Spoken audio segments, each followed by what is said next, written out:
Welcome to MCN and welcome to part 4 of my KTM 690 Enduro R.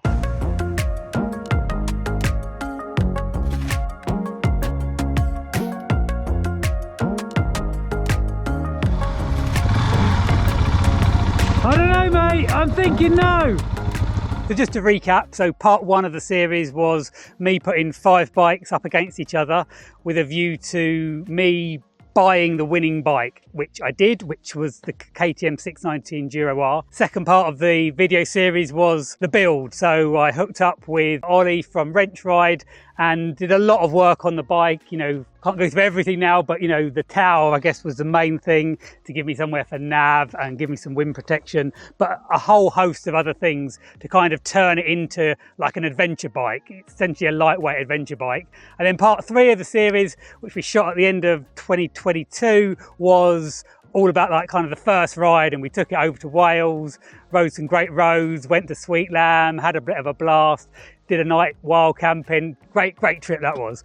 Yes, it's obviously been a while since we did the last piece. It was back in 2022, end of 2022. The reason for the delay is essentially my dad passed away, who was a major inspiration to me all through my riding career, from trials all the way through to road racing. So yeah, just didn't feel right to be going off and having fun, but here we are. So moving on to part 4, and so I'm here in the UK now doing a bit of a recce ride, but the plan is to head to France, head over to northern France to ride some of the Tet with my best mate who's on a CRF300L, and yeah, I'm really looking forward to it because it's to be the first time I've taken the bike abroad, and it's a multi-day trip, and I've been sort of itching to do something like this, and it feels the right time essentially. So yeah, so from, you know, having the idea and, you know, making funds available to get the bike in the first place,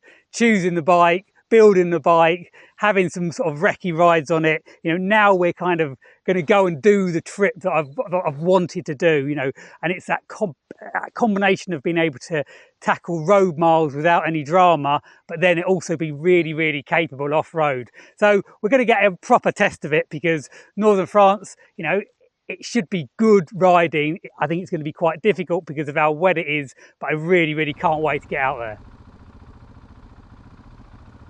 Day 1 of Tet France. We made it. It's been a long day. Had to get down to Portsmouth this morning for 8 AM ferry, and rode through some pretty biblical rain. So started the day very wet. Crossing was easy. Brittany ferries from Portsmouth to Caen. We blew the budget and went for a cabin, which was, it ended up £150 each.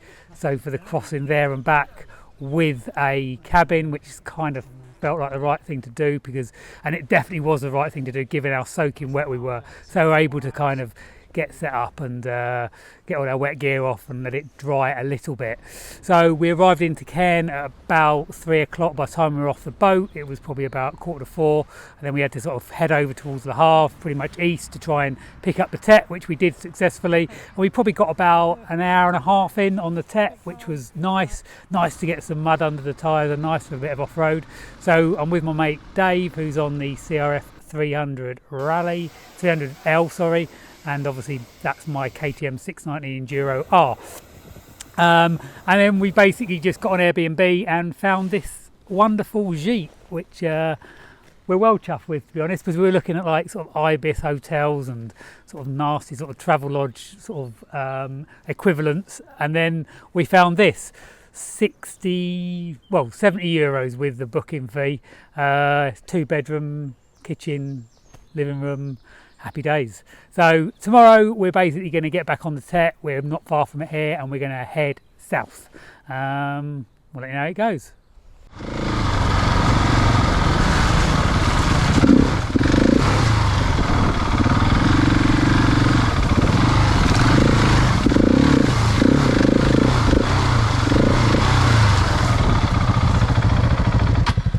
Hey!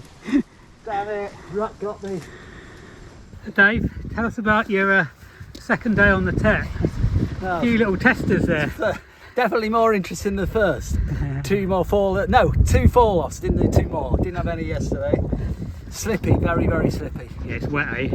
Yeah, really wet. A lot of mud. I mean, a lot of what we're riding through is like flood water and flood debris from just a couple of hours ago. So it's fresh. It's good.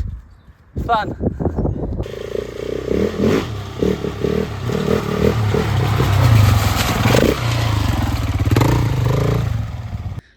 Okay, so we've just finished riding day 2. It's been a cool day actually. Started off really, really wet, so we didn't make the earliest of starts, and then we went and got some breakfast, and then we got caught in some sort of torrential downpour and managed to sort of shelter under an awning of a cafe after having a coffee there, so that was all right. And but as a result, the trails have been so wet. I mean, like properly waterlogged all day, just riding through just flooded stuff really, to be honest. Nothing too deep, so but really, really slippery, kind of when the sort of top surface gets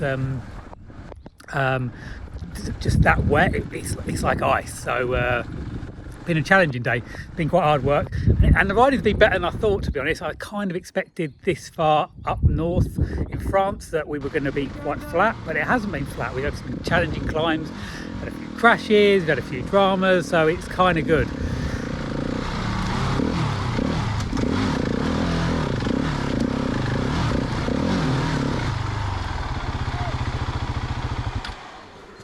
So fucking close. Are you going to need a push or not?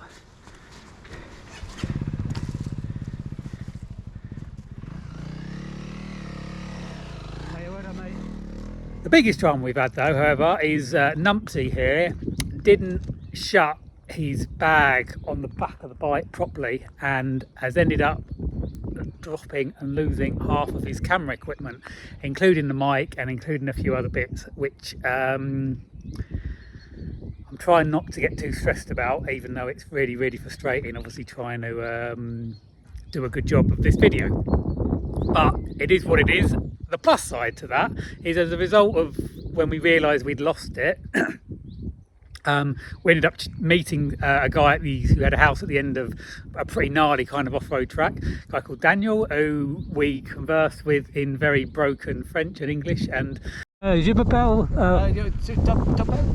Daniel. Daniel. Yeah. Daniel is a lovely guy, and bought us well, he showed us into his garage where he had like a 1941 Jeep, he had bike, he was a mechanic essentially, so he had old trials bikes, he had some old custom bikes, but a really lovely guy. And he also dug out a bottle of cider, so we've got that to see how we get on with that this evening. Bikes have been mega. We actually had to give them a bit of a wash because they were so caked in mud, so we ended up doing a bit of a jet wash, and mainly to clean the bags.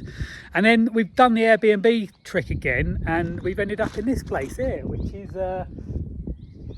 £73 for the night, and we booked it about 2:30 this afternoon. We kind of guesstimated where we'd be, and dropped off at the supermarket on the way past. So we've got our provisions to cook some pasta for tea. We've also got the cider to drink, so I'm going to let the whole camera equipment loss go. Mic I lost as well, so apologies for any sort of bad sound going forward in this video, but it is what it is. We can carry on, and we can carry on doing a good job. So tomorrow we're now on Route 24 of the TEP France, so it's pretty much heading directly south down towards Le Mans.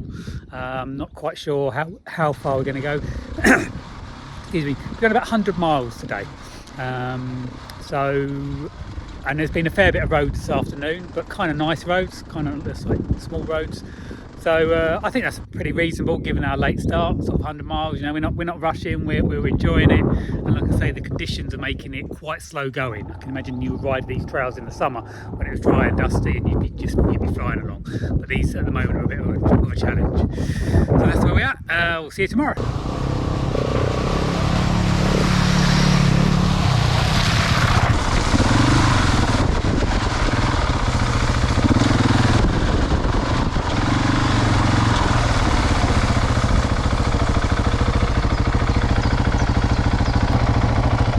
I'm thinking that is a no. No, that's a no. Right, so got to the end of day 3 and it's been another good one. We had another wet start, so we kind of were a bit slow getting going in the morning because it was just pouring down the rain. So yeah, it took us a while to man up and get out there. But the routes have been a lot of fun this morning, especially. They were, whereas yesterday was really wet, really boggy, with lots of really sort of slippery mud and riding through essentially sort of flooded fields, quite a lot of it. Today we ended up on one stretch.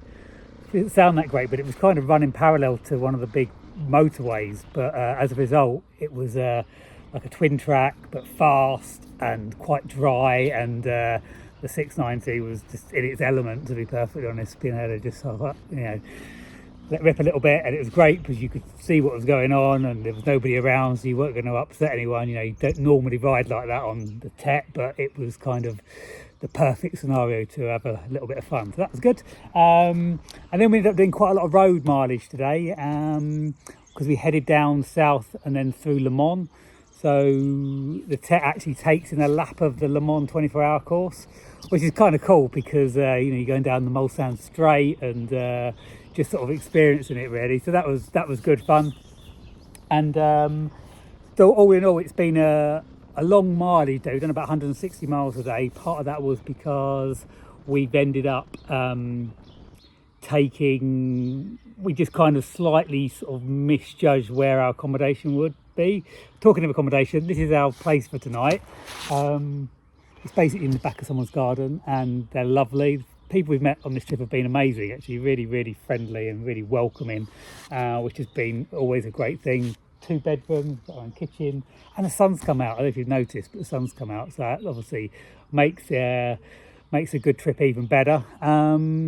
Just to give you an update on the cider that we got from Daniel yesterday, that was not cider as you or I would know it. It was, I don't know, it sounded like, it felt, when you tasted it and the sensation it gave you, it was like vodka on steroids. It was like serious stuff. We did contemplate running it in the bike because I'm pretty sure it had enough sort of octane in it to get the things going.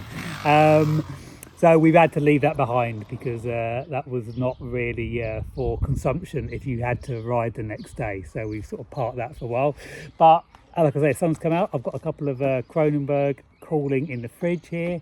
We've been to the supermarket to buy some dinner. Got salmon tonight.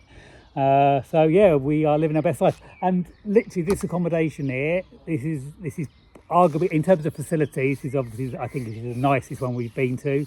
£62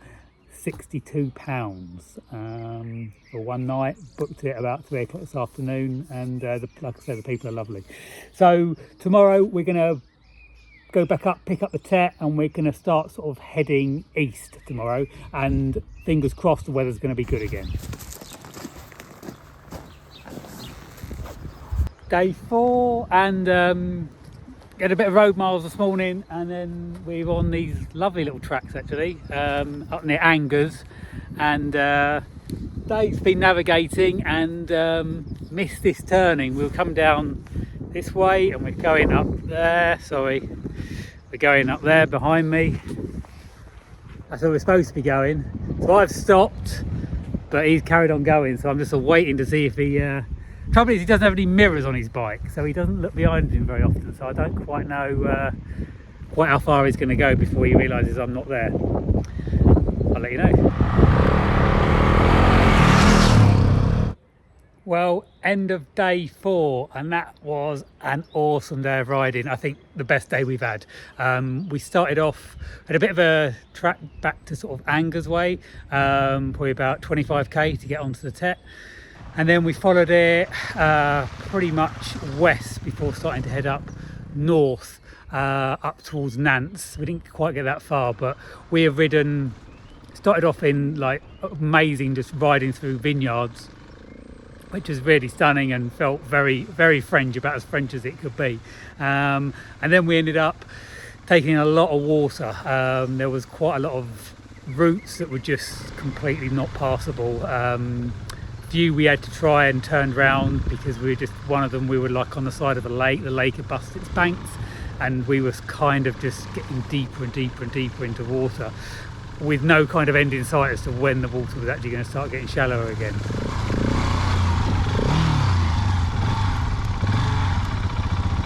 I don't know, mate, I'm thinking no. It's getting deeper. Yeah, that is going down and down. My feet are full of water. Yep, mine too. I was like watching you and I'm thinking, yeah, your panniers are nearly in the water.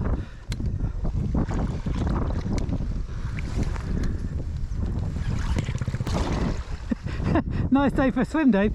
Let me just take a photo.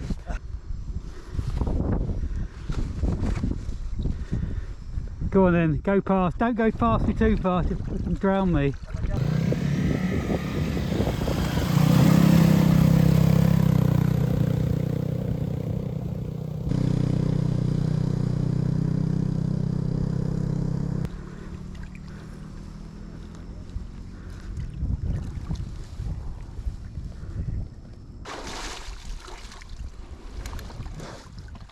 So again, discretion, better part of valor, and we turned around to continue our trip.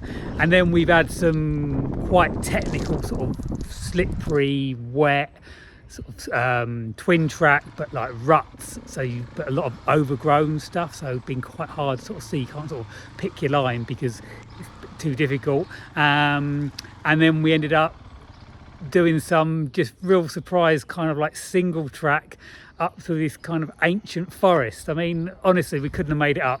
All credit to the linesman here in France to put that together. We're technically heading the wrong way on the Tet, if you like. We're heading back up north, up to St. Malo, which is a destination for tomorrow night. But it has been a really, really top day. Kind of, we've done probably about 140 miles again today. But there has been some road miles either side, so I reckon we've done probably about 110 miles of off-road on the Tet. So, you know, a busy day, you know, quite a full-on day. But you know, we're not in a rush. We're stopping, we're doing some video, and we're doing some pictures, and you know, we're just basically enjoying it. Everyone we've met has been great. So we haven't seen anybody the whole trip, and we just crossed the paths with our first dirt biker, and he's British. What's your name, dude? Gavin. Hi, Gavin. And you've got a nice bit of bike there. Thank you very much. What bike is that? Is it CXC? What is 450? No, this is a 500. 500. Yeah, nice. it's just 500. That's the weapon of a thing. Yeah, it's doing all right. Yeah. Yeah, I used to have a 690 actually. Did you? Yeah, But for what you're doing and riding solo, that's a great choice. yeah, this is the one to go for. Yeah. Absolutely. Yeah, cool. Lightweight, that's all I'm doing for. Excellent. And sorry, so you come in St. Malo? Yeah, I came in from St. Malo and I'm going back via Le Havre. Oh, okay, right. Yeah, so I'm doing basically the opposite. The of what opposite, you are. yeah, sure, okay. Yeah. And you said there's a bit, what did you say, there's a bit coming that we need to be wary of? Or? Yeah, it's a bit mucky up ahead. We ended up in this sheet tonight. Not only we've got, I mean, it doesn't actually look that great from the outside here, but it's amazing inside. We've got a lovely, well, we've got a double garage for one. So as soon as we arrived, the lady was like, oh, do you want to put your motos in the garage? You know, it's just, like I say, we've been made so welcome here in France. Everyone seems to be totally on side with the fact that we're here riding motorbikes, which is awesome. Yeah, so we've got kitchen downstairs, and then we've got 2 bedrooms upstairs. Both of them got sort of a lounge area. I mean, it's unbelievable. £62. I mean, you couldn't make it up. So we've just caught a little bit of rain, but it's been our first sort of full dry day today, apart from just a little bit of shower just as we came in. It's about 7 o'clock now in the evening, but apart from that, it's been, like I say, absolutely the best day. So I'm hoping it kind of continues in this vein up to St. Malo, which is our destination for tomorrow night. Hopefully we can make it. It's going to be quite a big day. It's going to be sort of 250k on the Tet. So I don't know whether we will, but we're going to give it a go.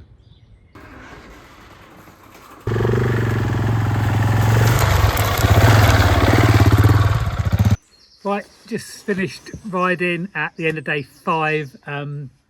Another great day, real mix of terrain. We've had lots of sort of wet, properly sort of waterlogged tracks, rutted, pretty slippery to be honest. Finding the tyres kind of got quite a lot of straight line grip, but as soon as you kind of want sort of edge grip, sort of climbing out of ruts and stuff like that, a little bit sketchy. So we've had a few moments today, but it's, like I said, it's been a real mix. We've had quite a lot of that, but we've had some really nice, just kind of like twin track, nice and smooth, nothing crazy, just nice, but feel like you're really making progress. Pretty much took about 20 k's to get to the Tet, and then we headed pretty much plumb north really, up towards St Malo. And then the accommodation last night was great in terms of the facilities. We had a double garage, so we did a bit of maintenance on the bikes and stuff this morning, which was nice. And now we haven't made it all the way to St Malo, which was the original plan. We've lost a little bit of time just because it's Sunday, and France really does kind of shut on a Sunday, so we had to do a bit of a detour into Reims. Sorry about the pronunciation if that's not correct, but basically a major town to get something to eat for lunch, and also to try and buy a few supplies for dinner this evening. So we lost a bit of time, so we ended up leaving the Tet at about 4:30, and then had a bit of faffing around, jet washed the bikes, got fuel, etc. So I think that's probably going to be our last bit of off-road, because we head back to Caen tomorrow for our Brittany Ferries crossing back to Portsmouth. But we've decided to do the sort of touristy thing really. We're about 20 k's from Mont St Michael. So the plan tomorrow is get up, go and have some breakfast in Michel Mont, which is obviously a spectacular castle in the middle of the sea, and then we've got that quite nice bit of top line sort of coastline. We've got Bayeux up there, Normandy beaches, so we're just going to kind of be tourists for the day and actually kind of soak up some of the what basically France has to offer. But yeah, I mean, all in all, the whole French Tet side of it has been better than I expected. I think, I guess I kind of thought, we're not actually that far from the UK, it's going to feel very much like the UK. I think in many ways it does. I think that the weather and the rain we've had, even though it's not always ideal, I think has actually made the trip in some ways, because the riding, I think if you'd have ridden it in the dry, some of it would have been pretty straightforward and quite easy, to be honest, whereas this has been challenging. It's really kept us on our toes, and we've had a few adventures, with a lot of flooded water and having to turn around in water, and so it's kind of, as a whole experience, it's been good. And we haven't actually had to ride in too much rain, to be honest. We've sort of been quite sort of, we've just been quite lucky, I think, and also we've kind of, the weather forecast we've seen have been accurate. So if we've had to wait an hour before we leave to miss the rain and stop getting soaking in to start with, then that's what we've done. But food's been great. People have been really, really welcoming. We haven't had any bother from anyone on the lanes or on the route at all. More positive, people giving a wave. All the Airbnbs, I've used Airbnb before, but wasn't like a massive fan of it, but the experience we've had it on this trip has worked so well. I don't know whether that's because it's the time of year and there's a lot of availability and they're quiet and they're cheap, but for this particular trip, going to France in April, it's been absolutely brilliant, because we've just been able to sort of hazard a guess to where we're going to be after having a few hours of riding in the morning, take a punt on a place, and everyone has been absolutely spot on, clean, and good coffee. All of them had little coffee machines, with proper coffee, which I do like, and they've just been easy, and they've all been, I think the most we've paid is £72, and I think 2 at 72 and 3 at 62. I mean, between a couple of you, great. So yeah, that's the plan. the idea is that we've got a 3 o'clock ferry out of Cairn, which will get us into Portsmouth at 9:30 at night. So I'm kind of thinking by the time I clear customs and get off the boat, it's going to be 10:30 maybe. And I'm going to have a couple of hours, which looks like it's going to be wet, up around the M25 and up the M1 to get home. But all in all, absolutely worth it. I think it's very easy not to do stuff in our life. It's very easy to kind of, you know, find reasons not to get out there and enjoy stuff and explore and have a bit of an adventure and put yourself outside your comfort zone. You know, I'm very lucky. I've got the bike of my dreams, which I've taken a long time to sort of put together. Good mate, so you know you're going to get on, and yeah, make it happen. You won't regret it. I guarantee it. You will not regret it. Thanks for watching. Right, so we're just on our final leg of our trip, which is from Cairn back to Portsmouth. And I don't know if you remember, on day 2 we met a guy called Daniel who yeah, we got chatting to at the end of a particular route. Well, Dave here has got a little secret he'd like to share with us. Yeah, so I have been carrying this now for, as you say, 4 days. Much risk to myself and anybody around us. I present to you, Michael, for organising such a fantastic trip. Une bottle de pipi de chat. Salut! Right, so that was the trip, and now we're back in the UK. We're actually at ABR, the Adventure Bike Rider Festival. We've been done a fair few laps on the KTM and a few other bikes, so it's been a top day. But I thought it was a good opportunity just to run through the parts I've put on the bike subsequent to the sort of second part of our series, the sort of build series. So I'm going to start with the front of the bike and work our way back. So first of all is tyres. So I was running the Michelin Trackers, which is a kind of a street legal enduro tyre, but I wanted something a little bit more puncture resistant potentially, and also a little bit stiffer with a better road performance. So with everything, tyres are a compromise. You know, if you gain in one area, you generally lose in another area. But the tyres I've gone for is a Dunlop D606 front and the 908R rear, which I've been really pleased with because the performance on the street is considerably better. I don't think they're as good off-road, but they have been the sort of the welcome compromise I was looking for, and they're also quite puncture resistant, so I'm pretty happy with that. The trip itself, I used the Garmin sat-nav, the old Montana 600, which is like older than most of my children, but still absolutely does the job on track when you're actually out on track. But it is very much old technology. So subsequent to getting back from France, I've actually teed up with the guys at Rally Raid Products, and I'm testing the DMD D865 tablet, which I've only just scratching the surface with it, but the initial impressions are very, very good. One of the biggest things I've changed on the bike is suspension. So KTM do a Explorer Pro cartridge kit for the forks.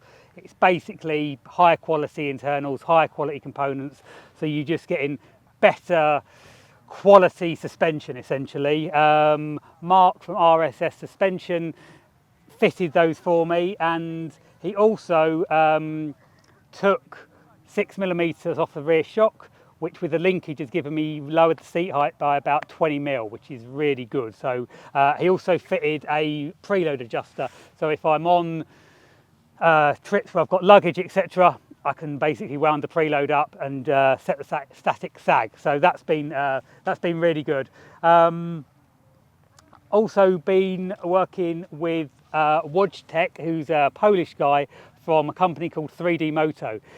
Check them out because they don't make a wide range of products, but the products they make are really high quality, focused, very much sort of fit for purpose, if you like. I really like his stuff. So the bits I've got here is the high level fuel filler, which basically the standard fuel filler just sits very low and it's very prone to getting dirt in when you have to remove the cap to fill up if your bike's covered in mud. The high level fuel filler just eradicates all that. Also the rack, I had the KTM Power Parts rack on, which, I don't know, it just looked a bit clunky to be honest, and I think that rack is really nice. I just think it fits much better, and a really good grab handles, which I think is important. Also, the Big Bertha rear brake, because the back brake is a little bit soft, the standard one, and the risk is that it can, if you hit something, it could puncture the casings. So I've got a snake on there to stop it going that way, which is just a wire thing which is secured to the bash plate, just to kind of ensure that it's not going to get ripped out that way. And it's just so much, it's just much better engineered basically. So it's a much better bit of kit. I've also got the 3D Moto heel guards, which double up as a strapping point for when I'm running the Krieger luggage. So you've obviously seen my riding partner through France. He's here as well. Dave's come out to ABR with us, which is really cool. And I think he's got his own personal journey with his bike, the CRF300L. So he's going to talk us through what he's done and essentially why he's made the changes he has. So Mike's asked me to just say a few words about myself and my history a little bit. So I've been riding dirt bikes kind of on and off for probably 15-20 years or so, and back in the day I had an opportunity to ride CRF230s in Africa, and I always remember them. They were great little bikes, proper little workhorse, and so when these came out, I've gone through a few dirt bikes over the recent years. When these came out, it was a bit of a no-brainer for me to get them. I know a lot of people watching this will be interested in the KTM 690 for obvious reasons, but there'll be some people who are watching it and thinking, well, I don't really have the budget for that. But I went out with Mike for a week, and I've been riding with him today, and I've just had exactly the same amount of fun on a bike that's about a third of the price. This is straight from the crate really, bog standard CRF300L, no engine mods, no exhaust mods, no suspension mods at all. I may do some of that in the future, but I haven't decided that yet. I'll talk a few things that I've changed that have been useful. Definitely the tyres. If you're buying a CRF300L from a showroom and you're buying it brand new, the tyres that it comes with, they're fine on a day like today. It's nice and dry, the bike will be no problem, but as soon as it gets wet or anything technical, you're going to be all over the place. So get the tyres off, put some Michelin trackers on, or whatever tyre choice of yours. That's what I've got on mine. I've also got mousses because I've had quite a few problems with punctures in the past. And then going around it, hand guards, they don't come with the bike, so I put some of those on. A bash plate, which is an AXP bash plate. This is a plastic one. There's metal ones as well. I was recommended the plastic one because they tend to crack less. I've also got the DMD navigation system. This is the slightly smaller one. This is the sort of Android phone one. And Concept C, I actually bought this. It's quite expensive. It looks lovely. I bought it because I thought it was going to buy me a bit more leg room. Actually, in reality, it probably got me about a centre and a half. So they look great. If you're going to buy one for leg room, probably not the best investment if you're going to buy other things. And I think that's it. Oh, the tail tidy. That's the only other thing. Tail tidies, I mean, they hold the number plate on. That's basically all they do. So I didn't buy an expensive one. I just bought this on eBay. It was about 20 quid. You can buy much more expensive ones, but it still passes an MOT. It's got a light on it and stuff like that. And that is it. It's a great little bike. If you are thinking about a CRF and you're not sure, they're brilliant. They don't feel great when you ride it out of the showroom. They're a bit sluggish. But as soon as you get them on the trails, especially if you've got the right setup, you're going to absolutely love it. So it's been a little bit of a disjointed video with the trip coming, but you know, we've had a lot of interest and a lot of people speaking to me about the bike here at ABR, which has been really nice. It's you know, it's captured people's imagination as to sort of how you can turn a bike into, you know, essentially what you want. There are still a few things I want to do. You probably won't be too surprised to hear that. One of the things I want to do is put a smaller front sprocket on just to lower the gearing, because it's kind of you end up being a little bit between first and second for sort of slow technical riding. I don't think it's going to affect sort of higher speed performance, so I definitely want to do that. I'm also getting a bit of a slight sort of fueling issue when the bike's been stationary for a few minutes. It's pretty inconsistent, so I think I need to get it mapped. I need to maybe get it on a dyno and get a map put in, you know, someone to remap it just to sort of improve that bottom end fueling. And then the other thing, if I get around to it, is to maybe do a wrap on it, you know, really sort of personalise it. I've gone this far with it, and it would be nice to maybe, you know, that would be the absolute sort of icing on the cake. thanks very much for watching. Please like and subscribe if you've enjoyed these videos, and there will be more to come.